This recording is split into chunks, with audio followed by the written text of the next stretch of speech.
को सम्मिलित करूंगा। संजीव श्रीवास्तव जी फॉरेन मामलों के बड़े ही शानदार एक्सपर्ट हैं, हमारे साथ मौजूद हैं। संजीव भाई, बहुत शुक्रिया और धन्यवाद, आपने हमारे लिए समय निकाला।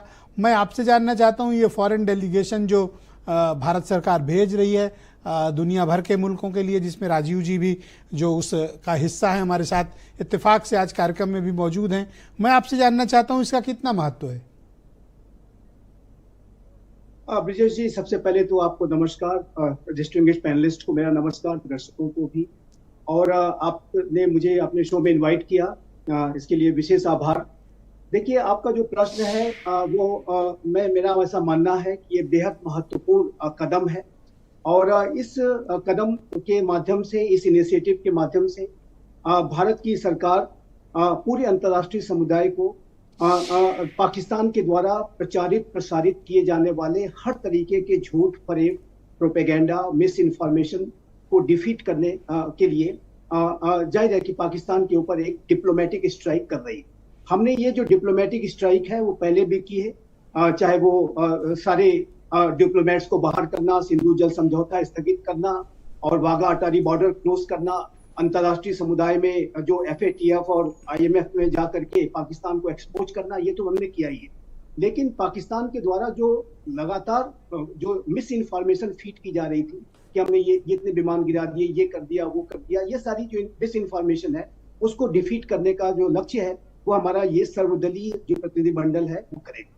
दूसरा, इस प्रतिनिधिमंडल के माध्यम से भारत ये मैसेज पूरे अंतर्राष्ट्रीय समुदाय को दे रहा है कि आज जब भारत के ऊपर इतना बड़ा आतंकी हमला हुआ है, ऐसे में पूरा भारत संकल्पबद्ध है। और मुझे बहुत खुशी है कि समाजवादी पार्टी के जो प्रवक्ता हैं उनके मैंने विचार सुने, श्री राजीव राय जी के मैंने विचार सुने, समाजवादी पार्टी के जो हैं, और दोनों ही जो बीजेपी और समाजवादी पार्टी के जो विचार हैं वो एक सुर में उन्होंने बातें रखी है।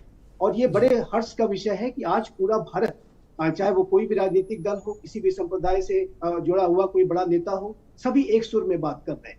और ये जो मैसेज कि आज पूरा भारत एक है, पूरा भारत संकल्प। एक ऑब्जर्वेशन मैं चाहता हूं कि उस पर आप भी थोड़ी रोशनी डालें। प्रोफेसर मुनी साहब ने एक ऑब्जर्वेशन दिया कि हम पाकिस्तान पर अटैक करने से पहले हम दुनिया को इस बात के लिए कन्विंस नहीं कर पाए कि पाकिस्तान पर हमला करना क्यों ज़रूरी है, जबकि पाकिस्तान ने एक इन्वेस्टिगेशन करने का एक प्रस्ताव भी ज्वाइंट और यूनाइटेड नेशन या कोई एजेंसी के थ्रू भी जांच का प्रस्ताव रखा था।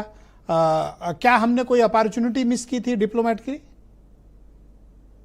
देखिए, प्रोफेसर मुनी मेरे गुरु रहे और मैं उनको बहुत सम्मान करता हूं, लेकिन बहुत सम्मान के साथ मैं उनसे असहमत हूं इस विषय पे कि जो भारत की सरकार के द्वारा जो ये कार्रवाई की गई, उसमें मेरा ऐसा मानना है ब्रिजेश जी कि पूरा विश्व भारत के साथ खड़ा था। और भारत जैसे आज एक महाशक्ति को, जो कि एक बहुत ही बड़ी सामरिक महाशक्ति के रूप में उभर चुका है, नाभिकीय शक्ति संपन्न है, विश्व की सबसे तेज गति से बढ़ती हुई अर्थव्यवस्था है, विश्व का सबसे बड़ा लोकतांत्रिक राष्ट्र है, ऐसे राष्ट्र के ऊपर यदि किसी ने हमला किया है तो हमें दुनिया को जाकर के ज्यादा उसको कन्विंस इत्यादि करने की मुझे नहीं लगता कि तात्कालिक आवश्यकता थी। तात्कालिक आवश्यकता इस बात की थी कि हम इसको रिस्पॉन्ड करें। और आज का ये जो नया भारत है वो आतंकवाद के प्रति जीरो टॉलरेंस की पॉलिसी पर चलते हुए आतंकवाद की घटनाओं को बर्दाश्त नहीं करता है, उसे रिस्पॉन्ड किया जाता है।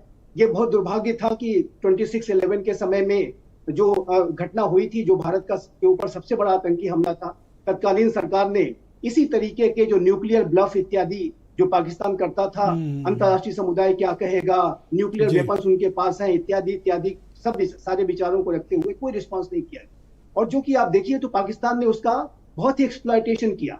और आज की सरकार का जो रुख है वो ये है कि हमें अपनी शक्ति पर भरोसा है और हम जो करने जा रहे हैं वो बिल्कुल उचित है, और इसको हम कन्विंस करेंगे, अंतर्राष्ट्रीय समुदाय को कन्विंस करेंगे। लेकिन अब हम करेंगे। नहीं, मैं विश्वास करता हूं कि हमने कार्रवाई कर दी है। राय साहब और बाकी लोग जो लोग जा रहे हैं इस डेलीगेशन में, पूरे 140 करोड़ लोगों की गुड विशेज इनके साथ हैं कि ये हमारे देश